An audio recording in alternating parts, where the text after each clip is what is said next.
రాజు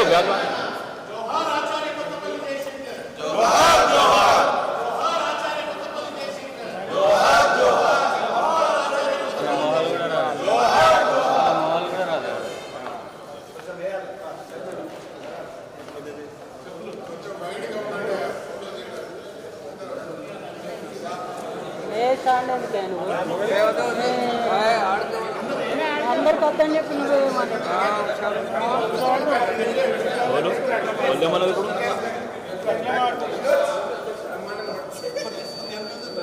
అన్నకి మొబైల్ జోహార్ ఆచార్య కొత్తపల్లి జయశంకర్.